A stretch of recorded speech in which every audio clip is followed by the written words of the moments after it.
Aqui mais um videozinho sobre a ética do Spinoza. Entrando na segunda parte, vamos estudar as duas primeiras proposições da origem e natureza da mente. Não sai daí.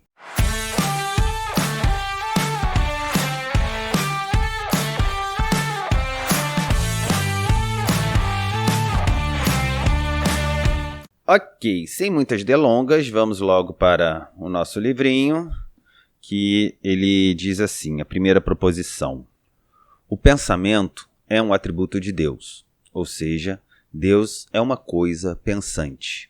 E aqui a grande dificuldade é você conceber Deus como uma coisa, né? Que coisa é essa de Deus? Então ele fala que Deus é uma coisa que pensa. Então eu entendo essa primeira proposição dizendo assim, o pensamento não é como se fosse a casca de Deus, sabe? Se Deus tivesse uma essência, e aí essa essência, ela se divide, ela se separa da sua expressão.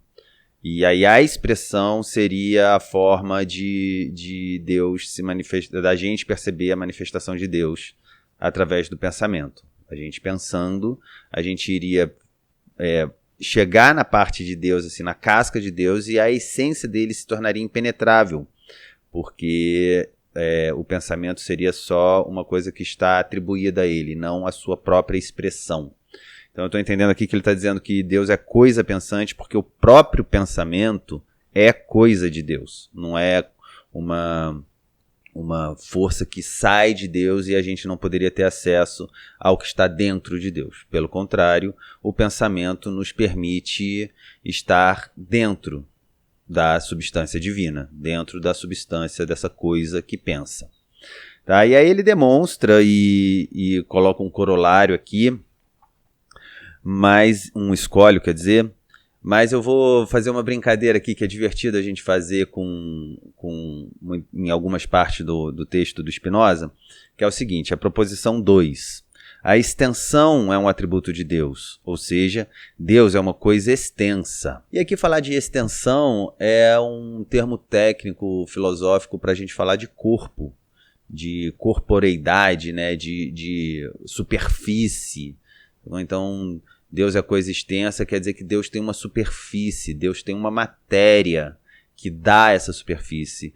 E aqui, vejam a demonstração. Procede-se como na demonstração da proposição precedente. Então eu diria a mesma coisa sobre a matéria, sobre essa superfície que a gente vê na existência, né, dessas coisas que estão aí para serem percebidas, extensas, que têm corpos, que têm volume, né, que tem essa realidade. Eu diria a mesma coisa. Eu não diria que a superfície da matéria é essa casca de Deus e que Deus estaria por baixo. Não. A gente, através das coisas corpóreas, a gente tem acesso ao próprio corpo de Deus. A gente não tem uma expressão que nos leva a supor uma outra coisa que não aquilo que está sendo percebido, que não aquilo que está sendo visto através da matéria, e não das coisas singulares, porque existe a diferença que a gente já viu entre o atributo e o modo, né? Então, os modos dos atributos são as expressões determinadas, certas e determinadas desses atributos. Porém, os atributos em si exprimem uma essência eterna e infinita de Deus. Então, ele fala desses dois. E aí, para a gente se divertir aqui, eu vou ler a demonstração da proposição 1, trocando quando ele fala de pensamento por extensão, matéria, coisas, ser, para a gente ver como que se dá a demonstração. E vocês que estão aí em casa podem fazer o exercício intelectual também de, toda vez que eu falar de ser, coisa e tal, substituírem por pensamento. Tá ok? Olha só. E aí eu não vou deixar preto e branco não, porque eu estou transformando o texto toda hora, ia ficar, vou pro texto, não vou pro texto, vou pro texto, então eu tô lendo, mas tô lendo de uma maneira, mas eu tô lendo de uma maneira assim, livre, e fazendo como ele sugere, de proceder da mesma maneira na proposição 1, para demonstrar a proposição 2. Vamos lá, é assim, demonstração. As coisas singulares, ou seja, este ou aquele ser, esta ou aquela coisa, são modos que exprimem a natureza de Deus de uma maneira definida e determinada, pelo corolário da proposição 25 da parte 1. Eu vou saltar também os parênteses do hipertexto que ele coloca, para a gente ter uma leitura mais fluida, tá? Pertence, portanto, a Deus um atributo a respeito do qual se pode dizer que todas as coisas singulares envolvem o seu conceito, e pelo qual elas também são concebidas. A extensão, a superfície, o volume, o corpo, é, pois, um dos infinitos atributos de Deus, o qual exprime a essência eterna e infinita de Deus. Ou seja, Deus é uma coisa extensa. Escolho. Esta proposição torna-se igualmente evidente por podermos conceber um ente extenso infinito. Com efeito, quanto mais coisas um ente extenso pode ser, mais realidade ou perfeição concebemos que ele contém. Portanto, um ente que pode ser infinitas coisas, de infinitas maneiras, é, em sua capacidade de ser, necessariamente infinito. Como, pois, considerando apenas a extensão, concebemos um ente infinito, então a extensão é, necessariamente, um dos infinitos atributos de Deus, tal como queríamos demonstrar.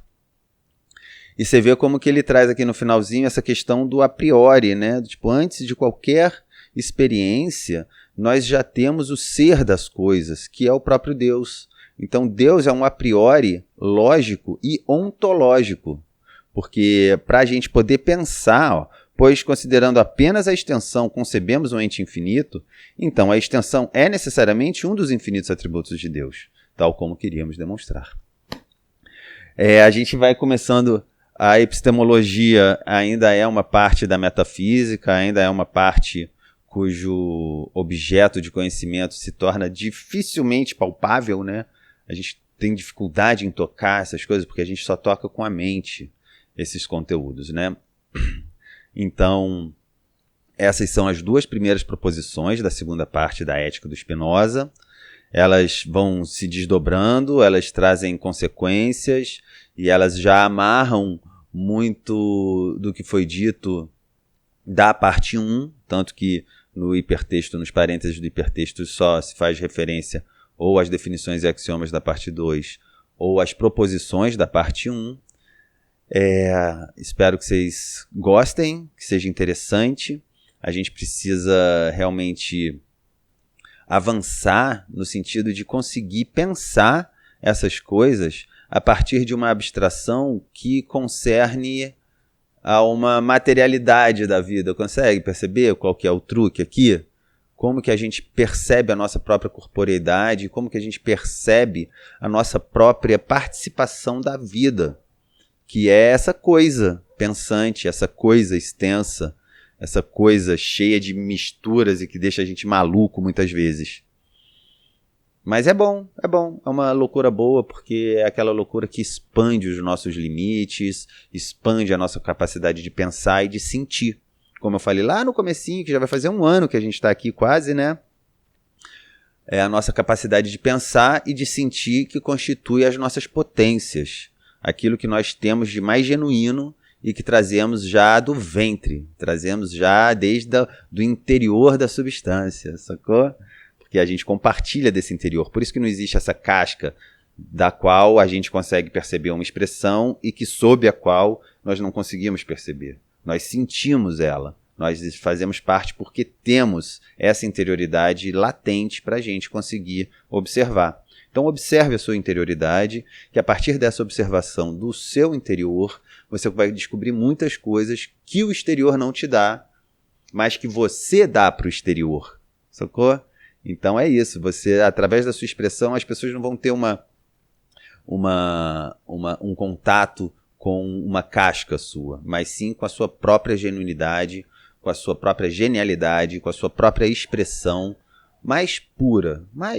Eu não gosto da palavra pureza porque indica um caráter moral dos impuros, e não é isso que eu quero trazer aqui, mas eu quero trazer aqui puro no sentido do genuíno, do essencial, sacou? O que você tem de mais essencial para trazer para essa vida e que só você poderia trazer, ninguém mais. Pensa nisso, tá bom? Para fazer a sua filosofia viva.